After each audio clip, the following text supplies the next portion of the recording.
Uruguay recibe esta semana a uno de los 3 tribunales internacionales sobre derechos humanos que existen en el mundo. Desde hoy y hasta el 21 de octubre sesionará aquí en nuestro país la Corte Interamericana de Derechos Humanos. El organismo, que por primera vez es presidido por un uruguayo, celebrará audiencias de algunos casos con repercusión regional. Por ejemplo, este miércoles habrá una audiencia por la causa Comunidad de Oroya versus Perú, el primer caso en el cual un Estado es denunciado por su responsabilidad en torno a la contaminación ambiental de una fábrica metalúrgica. El jueves, en tanto, habrá otra audiencia relativa a los atentados contra la sede de la AMIA en Argentina en 1994. En este caso, la Asociación Civil Memoria Activa, que representa a algunas de las víctimas del ataque, denuncia al Estado argentino por incumplimiento de la debida diligencia en la investigación de los atentados. Además, la Corte supervisará los avances del Estado uruguayo en el cumplimiento de la sentencia del caso Hellman, que declaró la responsabilidad internacional de nuestro país por el incumplimiento de sus obligaciones en relación con hechos ocurridos en la última dictadura militar y su investigación y sanción. Bueno, ¿qué relevancia tiene esta visita de la Corte Interamericana de Derechos Humanos? Vamos a conversarlo con el presidente de la Corte, con el doctor Pérez Manrique. Doctor Pérez Manrique, ¿qué tal? Buen día, un gusto saludarlo. ¿Cómo le va? Buen día, un gusto compartir con ustedes como siempre. Lo habíamos entrevistado, había estado charlando con Emiliano previo a asumir la presidencia del organismo, ¿no? Exactamente. ¿Cuántos años ya de la Corte Interamericana? Estoy en el tercer año de mi mandato, ingresé en el año 2019. Bien. Le iba a preguntar, a ver, ya lo habíamos destacado en aquella oportunidad, pero conviene a veces explicar algunos aspectos del funcionamiento de la Corte Interamericana como tal, ¿no? ¿Usted es el primer uruguayo en llegar al cargo? Decíamos. No. Grossespiel estuvo también. Los tres, somos tres. Tres. Primero Grossespiel, que Grossespiel fue presidente de la Corte, luego el doctor Alberto Pérez Pérez y ahora yo. De los tres tenemos perfiles diferentes porque tanto el doctor Gross como el doctor Pérez Pérez venían del mundo académico y yo vengo del mundo judicial. Y pues la verdad es que Uruguay ha tenido siempre una muy buena relación con la Corte. Uruguay en el seno de la OEA, que es donde se discuten temas que son muy importantes para la Corte, como los aspectos presupuestales, siempre es un país que se ha manifestado muy cercano a la Corte en estos aspectos. Recordemos cómo funciona la Corte Interamericana de Derechos Humanos. ¿En qué casos interviene concretamente? ¿Cuál es su función específica? Bien, primero, ¿cómo se integra la Corte? La Corte se integra con 7 jueces. De los 7 jueces, no puede haber más de un juez de un país. El juez del país no puede intervenir en los casos de su país. Yo no puedo intervenir en ningún caso de Uruguay. Somos elegidos entre personas que tienen las condiciones para ocupar los más altos judiciales dentro de su país y que tienen experticia en materia de derechos humanos por la Asamblea General de la OEA, en la que votan los países que han ratificado la Convención Americana, que son 25. Hubo una elección el año pasado, hoy estamos con una nueva integración de la Corte y por primera vez en 7 jueces hay 3 mujeres. La Corte tiene su sede en Costa Rica y tiene podemos decir, 3 aspectos de competencia. La competencia contenciosa. A ver, expliquémoslo cada uno. A ver. ¿Cómo no? En el caso de la competencia contenciosa, lo que analiza la Corte son denuncias que hacen particulares, individualmente u organizaciones de la sociedad civil respecto de estados por presuntos incumplimientos de derechos previstos en la Convención Americana. En ese caso, las denuncias se presentan ante otro órgano del sistema, que es la Comisión Interamericana, que funciona en Washington. La Comisión Interamericana procesa el caso y si no encuentra responsabilidad, pero no puede solucionar en vía amistosa el problema, lo pasa a la Corte. Bien. Entonces, en la Corte, la Comisión presenta el caso y después es un típico juicio de partes en el cual por una parte están las víctimas o sus representantes y por otro el Estado, que es el actor, y el Estado como demandado. Perfecto. Eso es lo que tiene que ver con lo contencioso. Con lo contencioso. Pero decía, esa es una de las funciones. Una de ¿no? las funciones. Después, la Corte dicta opiniones consultivas, que son a pedido de los estados o de otros organismos de la OEA. Son sentencias en las cuales no hay parte, sino lo que se le pide a la Corte que interprete determinada situación, o, por ejemplo, hay dos, es decir, se puede pedir que, por ejemplo, le voy a poner un ejemplo de opinión consultiva. Una de las opiniones consultivas de la Corte, tal vez más notoria, el último del año 2021, fue sobre si la reelección presidencial por tiempo indefinido en un régimen presidencialista era o no conforme a la Convención Americana. En ese caso, la Corte dice a su criterio cuál es la forma de interpretar la Convención para resolver ese caso, o a veces es consultada sobre la compatibilidad entre una normativa interna y la Convención Americana. Ajá. Es decir, ¿y eso ahí quién eleva la consulta? La consulta la eleva generalmente el propio Estado o la Comisión Americana. Esa es la función consultiva. Después la Corte dicta medidas provisionales que solamente pueden ser cuando no hay un caso planteado a pedido de la Comisión Interamericana, o en un caso planteado a pedido también de las víctimas, en la cual son verdaderas medidas cautelares. Le piden a la Corte que, para evitar que una situación urgente, inminente y de extrema gravedad de violación de derechos humanos se siga perpetuando, la Corte adopta medidas disponiendo que el Estado debe tomar determinada actitud. Recientemente, lo más notorio, lo de Nicaragua. El lunes pasado el lunes de la semana anterior, hemos adoptado medidas provisionales respecto a Nicaragua sobre la situación de los presos políticos en ese país. Ahí concretamente ustedes lo que pidieron fue la liberación inmediata, ¿no? Dispusimos la liberación inmediata. Recordamos que Nicaragua ha sido declarada por la Corte Interamericana en estado de desacato a las resoluciones del tribunal, y nosotros estuvimos la semana pasada en Lima, Perú, en la Asamblea General de la OEA, y allí, por mandato de toda la Corte, en mi informe anual destaqué la preocupación por la situación de los derechos humanos en Nicaragua. Ahí lo tenemos como otro ejemplo entonces en qué tipo de situaciones. Y ahí concretamente la diferencia es la grave situación flagrante en ese momento y la necesidad de hacer algo inmediato. Sí, hay una... La pregunta permite explicar algo sin lo cual es difícil entender el sistema. El sistema está previsto de manera que la Comisión Interamericana es donde se reciben todas las denuncias, y la Comisión Interamericana es la que procesa esas denuncias y es la única que puede presentar un caso ante la Corte. Bien, ahí hace la explicación ya, porque una de las preguntas cantadas es la diferencia con la Comisión, ¿no? Claro. Y el relacionamiento directo que tiene, porque usted lo ha mencionado varias veces. Sí, la Comisión es un órgano de promoción y difusión de los derechos humanos que tiene algunas funciones cuasi jurisdiccionales, como por ejemplo la posibilidad también de dictar sus propias medidas cautelares, y a su vez tiene la posibilidad de presentar casos ante la Corte. Es decir, entonces, pensemos que como en materia de derecho internacional rige el principio de subsidiariedad, es decir, el sistema internacional solo puede actuar cuando el sistema interno ha fallado en la protección de los derechos humanos o no ha resultado satisfactoria. Entonces hay que agotar los recursos internos, después hay un trámite ante la Comisión. Cuando llegan a la Corte, los casos están a veces desfasados en el tiempo respecto a la fecha en que sucedió la violación del derecho.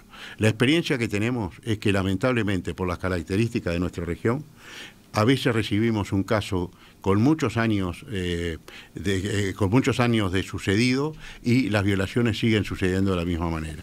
Y ahí la Corte tiene la posibilidad, cuando dicta condenas, de aplicar medidas. Y entre otras medidas de reparación se aplican lo que se llaman medidas de no repetición, de manera de que se disponen cambios legislativos o de otro tipo para evitar que la violación del derecho se siga produciendo. Eso es en los casos contenciosos. En las opiniones consultivas, en realidad son como opiniones que van hacia el futuro, porque dicen, a partir de ahora el criterio de interpretación de la Convención va a ser este. Y en las medidas cautelares actuamos en tiempo real, en las medidas provisionales actuamos en tiempo real. Y en el caso caso de Nicaragua, ¿qué pasó? Absolutamente en tiempo real. Bueno, adoptamos la medida y hoy el sistema interamericano ha asumido claramente, y yo creo que el sistema internacional, porque Nicaragua le ha vuelto la espalda a todos los sistemas, tanto el universal como el regional de protección de los derechos humanos, ha denunciado las convenciones, etcétera. Entonces un Estado que está, como dijo la Corte en su momento, en un estado en una situación de desacato, y la solución pasa al mundo político, ya no es un tema de los tribunales. No tiene, ahí está, pero no tiene la Corte competencia de establecer otro tipo de sanciones directamente o simplemente eso, llegó hasta donde puede llegar. Claro, ese es el tema. Un tribunal nacional tiene lo que se llama el poder de imperio, es decir, yo no pago una deuda, entonces mandan un alguacil que me embarga determinadas cosas, las venden y con eso el acreedor se paga. Eso se llama poder de imperio. Un tribunal internacional, por su propia naturaleza, lo que no tiene poder, no tiene una policía, no tiene un alguacil para ejecutar sus sentencias. Entonces, esto pasa ante incumplimiento, lo dice la propia Convención Americana, ante incumplimientos reiterados. Es decir, la Corte tiene que comunicar esos incumplimientos a la Asamblea de la OEA para que políticamente se dirima esa situación y cuál es la obligación del Estado frente a los demás estados del sistema. Bien. Un último punto para terminar de entender el funcionamiento. ¿Cuál es la vinculación, porque lo ha mencionado más de una vez, cuál es la vinculación directamente de la Corte Interamericana con la OEA? Nosotros somos un órgano de un tratado que es la Convención Americana sobre Derechos Humanos. Ese tratado fue dictado en el seno de la OEA y hoy la Corte está definida en su estatuto como un tribunal autónomo que aplica e interpreta la Convención Americana. ¿Es autónomo entonces de la OEA? Es autónomo de la OEA, lo que tenemos vinculación del punto de vista presupuestal, porque el presupuesto debería ser suministrado en su totalidad por fondos de la OEA, y sin embargo el presupuesto de la OEA cubre solamente un 60% de los gastos de la Corte, el resto se financia con cooperación internacional, y a su vez, como somos un órgano del tratado, y el tratado establece un informe a la Asamblea General. Por ejemplo, ahora yo vengo de Lima, donde hice el informe anual sobre las actividades de la Corte en el 2021 ante todos los cancilleres de la región. Datalogic Software es una empresa con más de 30 años de experiencia en diversas industrias. Nos especializamos en entender su negocio y aportar soluciones de software que permitan alcanzar sus objetivos. Somos especialistas en gestión integral administrativa y contable, soluciones de clase mundial de recursos humanos, facturación electrónica y recibo de sueldo electrónico. Datalogic.com.uy.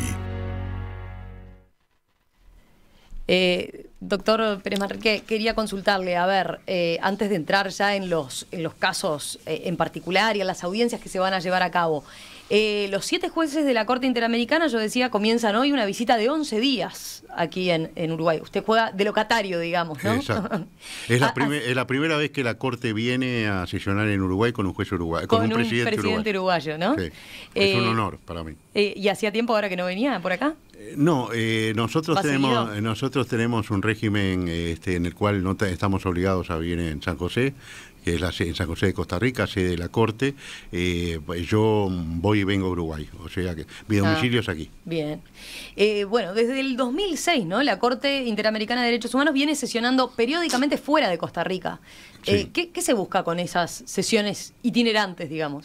Lo que se busca es un acercamiento más directo a los países en cada una de las visitas, y acá lo vamos a cumplir rigurosamente. La Corte realiza actividades jurisdiccionales a través de estas audiencias que usted ha dado cuenta. También realiza actividades académicas. Aquí en Uruguay vamos a hacer 3 seminarios, uno el próximo martes a las 14:30 horas en el Poder Legislativo, otro el martes siguiente a las 18 horas en el CLAE en Punta del Este, y otro en Colonia, en la UDE de Colonia, el jueves siguiente, porque la Corte va a estar en Maldonado y va a estar en Colonia. Por primera vez la Corte va a visitar y a trabajar en el interior del país. Y después hacemos contactos con la academia, con la sociedad civil. Nosotros tenemos previsto una reunión con la sociedad civil, con la academia, firmamos convenios de cooperación. Es decir, y quiero destacar que Uruguay tiene una actitud muy activa en el sentido de cooperación recíproca con la Corte. La Corte tiene convenios de cooperación académica con las 5 universidades que tienen facultades de Derecho en el país. Y a raíz de esos acuerdos, yo recibo en mi oficina, que funciona en el edificio del Mercosur, un pasante por facultad de cada 6 meses de estudiantes avanzados de Derecho que trabajan en todas las tareas técnicas de la Corte apoyándome como juez, y eso ha dado un resultado magnífico. Ya van 20 alumnos que se han capacitado y pensamos que mientras estemos en la Corte vamos a seguir con este proceso, y esto ha sido sumamente provechoso y lo vemos en la satisfacción que tienen los alumnos y en el trato directo con los decanos. Debe ser una buena experiencia, ¿no? Excelente experiencia, claro que sí. Para ellos además meterse en ese campo. Le iba a preguntar, bueno, esta es la tercera vez, ¿no?, que la Corte viene a nuestro país. Estuvo en 2008, en 2019 y ahora. Usted decía, claro, es la primera vez que lo hace teniendo un presidente uruguayo. En este caso, ¿la invitación se recibió de parte del gobierno uruguayo? Sí, la Corte visita a los países por invitación de los gobiernos, porque el relacionamiento que tiene la Corte es con los gobiernos. Ahora, aquí hemos tenido una muy buena acogida, no solo del Poder Ejecutivo. La vicepresidenta Beatriz Argimón abrió el Palacio Legislativo para hacer el acto de apertura mañana a las 10 de la mañana. Va a participar la propia vicepresidenta, el presidente de la Suprema Corte de Justicia y algún representante del Poder Ejecutivo, que no sabemos bien quién será. Seguramente será el canciller, supongo, porque estamos esperando confirmación, y en la tarde haremos allí mismo un seminario, o sea que hay una muy buena acogida de parte de todo el Estado uruguayo y también de la sociedad. Ahí tenemos todas las actividades que van a tener. ¿Las audiencias como tal van a ser públicas en general? Las audiencias, todas las actividades son públicas. La única audiencia que no es pública es la del jueves de la semana próxima en Colonia sobre el caso Hellman versus Uruguay, porque esas audiencias, cuando son respecto del país y supervisión de cumplimiento, se entiende que al realizarse reservadamente permiten un mejor debate entre las partes para atender las cuestiones de supervisión que están cumpliendo. Pero después, entrando en la página, hay una forma de inscribirse. Las audiencias en Uruguay, en Montevideo, van a ser en el edificio Mercosur. Empiezan a las 9 de la mañana, 12, 13 y 14, va a durar un día y medio cada caso, Comunidad La Oroya y Asociación Memoria Activa. Ahora vamos a hablar de cada uno de los casos. Y en esas audiencias quiero adelantarle a las personas, igual que en Colonia vamos a funcionar en el Centro Cultural Ferrocarril, que es al lado del puerto, también con una muy buena colaboración y amplia colaboración de la Intendencia de Colonia, es decir, en todos lados donde hemos ido hemos tenido el mejor respaldo. Todo es público, se pueden inscribir en la página de la Corte y luego la Corte les envía electrónicamente un comprobante de que han estado en las audiencias y en los seminarios. Ahí van a ser las audiencias, la Corte no va a fallar acá. No, porque estos casos, en el orden procesal de la Corte, esta es la audiencia de prueba. Es decir, aquí lo que la Corte hace es, la mecánica es, la comisión presenta el caso en una breve exposición y luego se interrogan víctimas, testigos y peritos. No solo interrogan las partes, sino que los jueces de la Corte interrogamos también. Cada juez normalmente hace preguntas y eso es muy rico porque permite realmente seguir conociendo de qué se trata el caso, ver cuáles son los entretelones, en fin, eso es muy importante. Al finalizar hay como un alegato preliminar, oral, y luego se abre una etapa en la cual se termina de agregar la prueba, porque hay prueba que se diligencia fuera de audiencia y que se remite mediante actas certificadas, se llaman affidavit, que cuando está integrada toda la prueba hay una etapa escrita de alegatos finales y ahí se dicta la sentencia. Hacemos una breve pausa y enseguida continuamos conversando con el presidente de la Corte Interamericana de Derechos Humanos, el doctor Pérez Manrique, a propósito de estas audiencias que se van a estar llevando a cabo aquí en nuestro país con la sesión de la Corte por estos días en nuestro territorio. Desde hoy y hasta el 21 de octubre sesiona aquí en nuestro país la Corte Interamericana de Derechos Humanos. Desde hoy y hasta el 21 de octubre, decíamos, sesiona aquí en nuestro país la Corte Interamericana de Derechos Humanos, donde va a celebrar distintas audiencias sobre temas de relevancia y repercusión regional. De eso estamos conversando esta mañana con el presidente de la Corte Interamericana de Derechos Humanos, el doctor Pérez Manrique.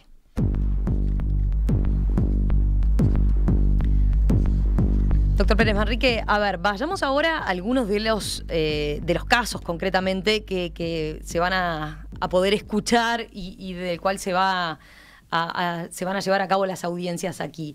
Hay 3 casos que se van a tratar y que revisten especial importancia, ¿no? Por un lado, va a haber una audiencia por el caso de la comunidad de Oroya versus el Estado de Perú, que se trata de una afectación al medio ambiente por una empresa metalúrgica que contamina con cadmio, plomo y otros elementos contaminantes. Y es el primer caso que trata la Corte Interamericana de Derechos Humanos en el cual un Estado es denunciado por su responsabilidad en torno a la contaminación ambiental de una fábrica metalúrgica, ¿no? Con millones de elementos que se señala generan graves problemas de salud a la población y a quienes viven en su entorno. ¿Qué trascendencia puede tener esta actuación de la Corte en este caso y en este tema ambiental en particular, del cual no hay muchos antecedentes, ¿no? La Corte en el 2016 dictó una opinión consultiva que se llama Medio Ambiente y Derechos Humanos, en el plano que explicaba yo hoy antes, que eran las opiniones consultivas. Es decir, este es el primer caso en el cual vamos a tener que determinar si el Estado es o no responsable por los efectos de esta contaminación ambiental de una fábrica metalúrgica. La importancia que tienen los fallos de la Corte es que, además de resolver el conflicto concreto entre unas presuntas víctimas y un Estado, existe un procedimiento que se denomina control de convencionalidad, que hace que las sentencias y los fallos de la Corte constituyan un elemento a tener en cuenta por juezas y jueces nacionales cuando resuelven casos de un tenor parecido, en la misma línea. Es decir, yo siempre pongo como ejemplo de la importancia y la incidencia que tiene una sentencia de la Corte Interamericana. En el año 2006, la Corte dictó una sentencia en un caso Claude Reyes versus Chile, en el cual lo que se tenía que dilucidar era si el Estado estaba o no obligado a dar determinada información pública. Es decir, que se le había negado al ingeniero Claude Reyes, que estaba escribiendo un libro. La Corte allí sienta claramente el criterio del principio de publicidad de toda la información pública y de libre acceso, salvo circunstancias absolutamente excepcionales. Cuando en el año 2006 había solamente 3 países en la región que tenían leyes de acceso a la información pública. En el 2019 solo hay 4 países que no tienen leyes de acceso a la información pública, que son Cuba, Nicaragua y Venezuela, entre otros, y un país del Caribe. Esto es la incidencia que tiene la sentencia de la Corte Interamericana. Bien. Acá en este caso estamos hablando de, para que se entienda bien, la contaminación sería por parte de la empresa, la eventual responsabilidad es del Estado peruano se entiende por la falla, lo que puede ser una posible falla de control, ¿no? Falla de prevención y de control. Hay un caso que no es propiamente ambiental, pero muy parecido, que es una explosión en una fábrica de fuegos artificiales en Brasil.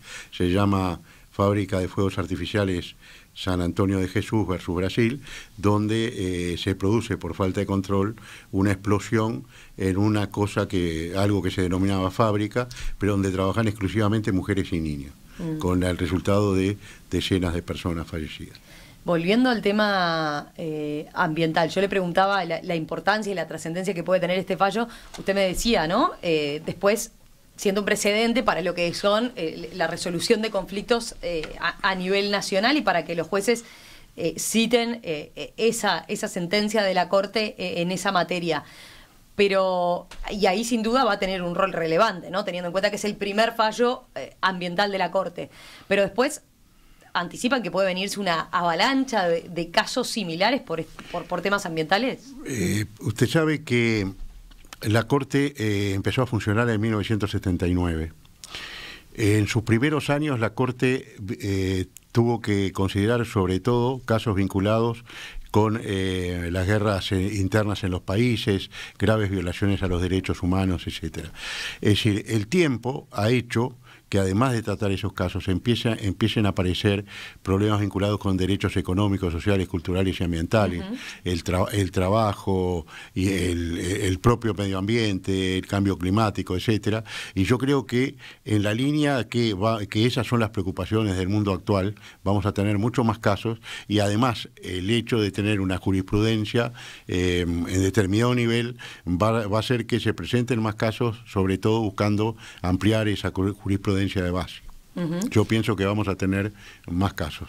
Y en ese sentido, ¿cómo hacen ustedes como jueces de la Corte para fallar en un caso como este que requiere cierta especificidad, supongo, medioambiental? ¿Es lo mismo que cualquier otro caso? ¿Cómo toman en cuenta los elementos y la información que tienen para fallar? Bien, las partes han ofrecido peritos, en este caso, que ellos van a ilustrar, y luego la Corte tiene la posibilidad de dictar medidas para mejor proveer, pidiendo eventualmente nuevos peritajes, información ampliatoria, y después tenemos un equipo de abogados y abogadas muy sólido que es el que realiza el trabajo de recolección de información, etcétera, para que los jueces después tomemos decisión. Yo creo que son temas absolutamente complejos, estos vinculados con el medio ambiente y el cambio climático, y tan complejos y tan difíciles son que estamos trabajando para que seguramente sobre principios del año próximo el edificio de la Corte va a tener 0 emisión de carbono. Estamos colocando paneles solares con cooperación internacional. Intentar predicar con el ejemplo, digamos. Efectivamente, vamos a anunciar una Corte con emisión cero de carbono y con expediente absolutamente electrónico y uso cero de papel. Bien, esta es una de las audiencias que se va a llevar a cabo aquí en nuestro país. Le consulto por la otra que también nos llega muy de cerca, ¿no? Se realizará la audiencia pública del famoso caso del atentado de la AMIA en Argentina.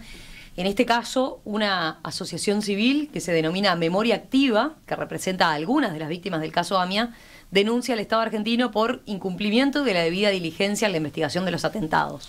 ¿Qué efectos puede tener este caso? Bueno, vamos a ver la prueba y cómo se diligencia, pero en definitiva, si se entendiera que hay responsabilidad del Estado, se declararía la existencia de responsabilidad y se dispondría que el Estado adopte determinadas medidas tendientes a agilizar la investigación y a buscar resultados. Concretamente, ¿ya hay otras situaciones vinculadas al caso AMIA en la Corte Interamericana, o es el primer antecedente que habría sobre esta situación en particular? No, es el primer antecedente sobre este caso, en esta situación en particular, y creo que esto claramente es el producto de un atentado terrorista. Creo que es la primera vez que ingresaríamos a una hipótesis de violación de derechos humanos en el marco de un atentado terrorista. Ingresa a la Corte, acá en este caso, porque la Comisión Interamericana elevó la situación. Porque esta asociación Memoria Activa presenta el caso, la denuncia ante la comisión la procesó y entendió que era un caso que tenía que presentar ante la Corte, así lo hizo. Es interesante escuchar al Estado en la audiencia, porque el Estado está anunciando un reconocimiento parcial de responsabilidad en alguna de los temas que están planteados en el caso. Así que la audiencia, todas las audiencias son interesantes, esta va a ser muy interesante también, obviamente.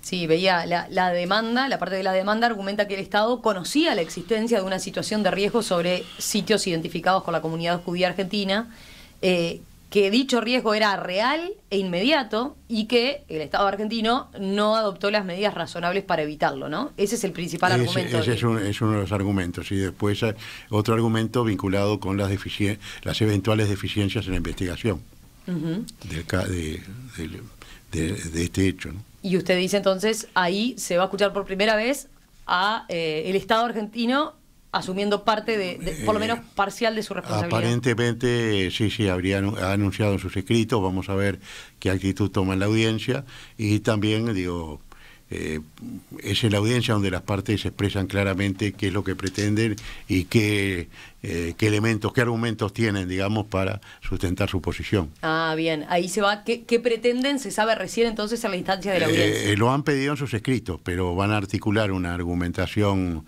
de manera oral y a partir de prueba que se va a ver diligenciado y que hoy no está diligenciada, que se va a diligenciar en la audiencia, allí van a dar su posición final, digamos así, más allá de que después van a tener oportunidad de alegar de otro alegato por escrito. Ya han pasado 28 años de este atentado. ¿Cuánto falta, por ejemplo, para que la Corte pueda pronunciarse como tal?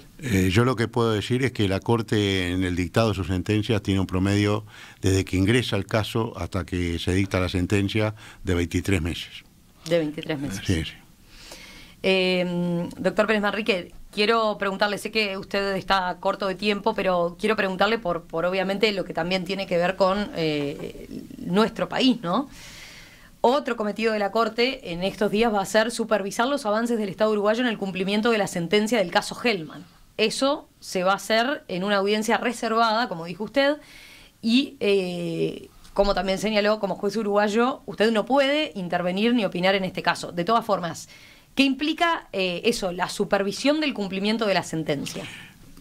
En el caso de la etapa de supervisión de cumplimiento, la Corte le pide a los estados informes que son transmitidos a las víctimas o las víctimas formulan pedidos a la Corte en relación al cumplimiento de la sentencia y generalmente se convoca una audiencia de intercambio entre el Estado y la víctima y eventualmente puede participar alguna otra autoridad del Estado. Por ejemplo, tengo entendido que en alguna audiencia han participado autoridades de Fiscalía o aún del Poder Judicial, pero no, como no lo sigo el caso, no estoy, no lo conozco en profundidad, y ahí se debate y en definitiva lo que la Corte va a decir es si las medidas que la Corte dispuso en sus sentencias si han cumplido parcialmente o directamente si siguen pendientes de cumplimiento. Ese es el resultado de estas audiencias. ¿Y esa supervisión sí se termina acá, digamos?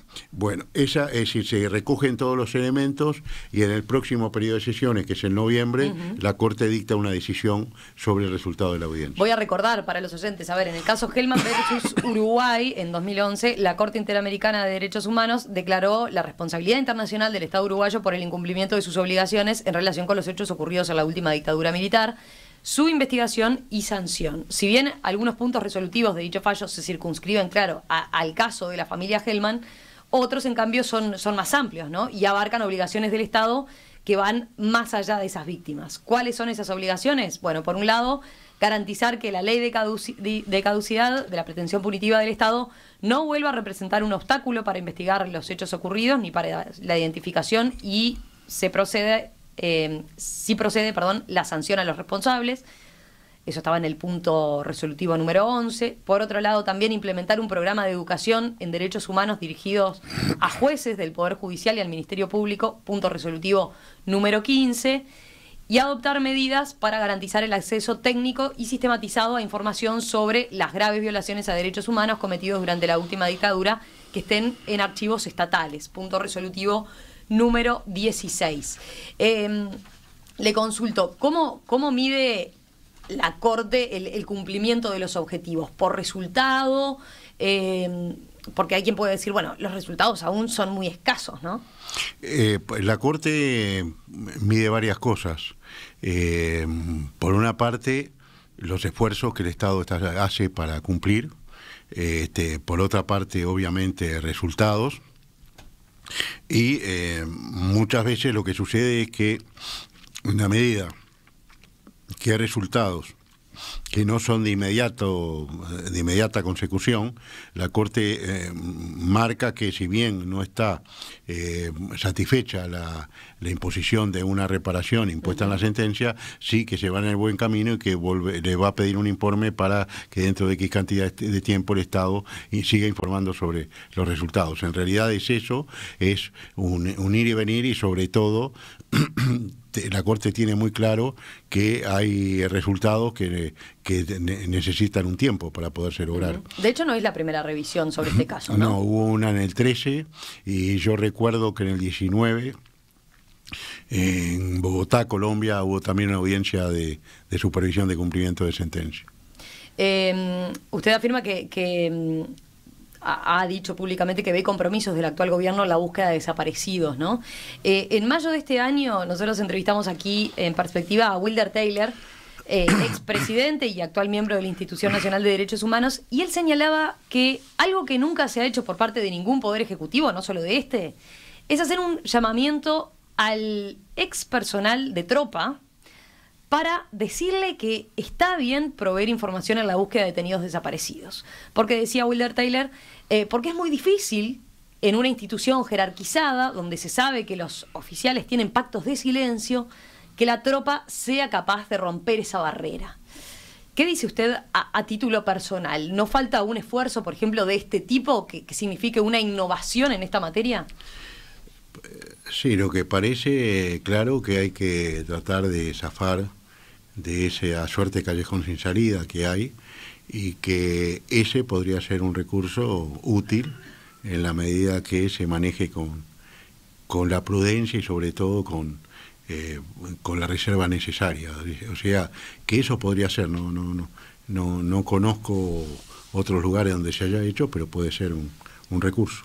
No tiene presente ahora otros que se hayan hecho, pero lo ve que puede ser. Que podría ser.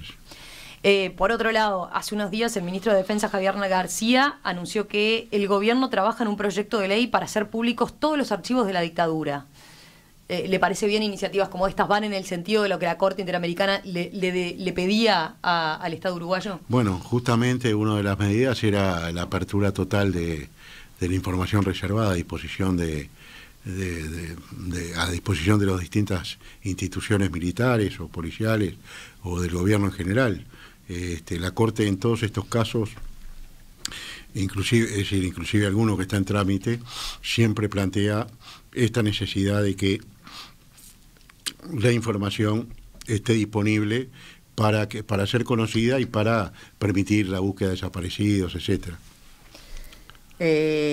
Sobre esto también el ministro de Defensa ha hecho énfasis en que se conozcan también todas las violaciones a los derechos humanos antes y durante la dictadura, y con ese objetivo, por ejemplo, abrió la cárcel del pueblo del MRN para visitas públicas. De hecho, tuvo una gran demanda.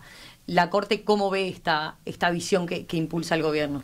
Bueno, yo no puedo juzgar la posición del gobierno uruguayo por razones obvias, así que prefiero reservarme la opinión. Doctor Pérez Manrique, veía dentro de la audiencia una pregunta en particular. ¿La Corte puede hacer algo para que el Estado uruguayo cumpla, pregunta José, la Constitución en el tema del voto de uruguayos que viven en el exterior? La Corte puede resolver temas vinculados con la aplicación de la Convención Americana sobre Derechos Humanos, y esto lo hace en el marco de los procesos contenciosos cuando se denuncia responsabilidad del país, o en el marco de las opiniones consultivas cuando se pide la opinión de la Corte, opinión que puede ser solicitada por los Estados, por la Comisión Interamericana o por otros organismos de la OEA. Esos son los márgenes procesales que nosotros tenemos para introducirnos en cualquier tema, ¿verdad? O sea que acá, ¿de dónde tendría que partir la iniciativa? Bueno, podría ser del Estado, podría ser eventualmente de la propia Comisión Interamericana o de algún organismo de la OEA, que lo que le podrán preguntar a la Corte es cuál es el criterio de interpretación de la Convención Americana sobre esta hipótesis de que una persona que vive en el exterior sí puede ejercer sus derechos políticos a elegir, conforme el artículo 23 de la Convención Americana, más allá de su lugar de residencia. Bien. Lo último, quiero preguntarle por un tema que hace a la región. Y que está, de alguna forma parecía cuando mencionaba la situación de Nicaragua, ¿no? Y cómo se expidió la Corte en ese caso. ¿Cuánto le preocupa a la Corte Interamericana lo que está haciendo en la región la persecución de líderes de la oposición e incluso a periodistas? ¿Qué casos concretos está manejando hoy en día la Corte Interamericana? Bueno, la Corte sobre el tema persecución de periodistas, por ejemplo, y violencia contra periodistas, tiene varias sentencias a lo largo de los años. Destaco especialmente una sentencia del 2021, que es el caso de la periodista Ginette Bedoya, de Colombia, que estando realizando periodismo de investigación, fue secuestrada por grupos paramilitares que para silenciarla la torturaron, la violaron y la tuvieron retenida por un tiempo. En esa sentencia la Corte desarrolla la obligación de los Estados en cuanto a proteger la integridad personal y la libertad sexual de los y las periodistas y de qué manera el ejercicio del periodismo es inherente a la propia existencia de una sociedad democrática y de un Estado democrático de derecho. Eso, la Corte tiene mucha preocupación por estos temas. Hay otras sentencias, Carvajal versus Colombia, Vélez Restrepo, y Tristán Donoso, que era un comunicador, en fin, Tulio Álvarez Ramos, en fin, hay una cantidad de sentencias de la Corte donde el tema de la libertad de expresión y la necesaria preservación de la integridad personal de los y las periodistas para que puedan ejercer libremente su profesión es esencial, porque como dice la Corte en una opinión consultiva ya en 1985, sin libre debate democrático y sin libertad de expresión no existe democracia.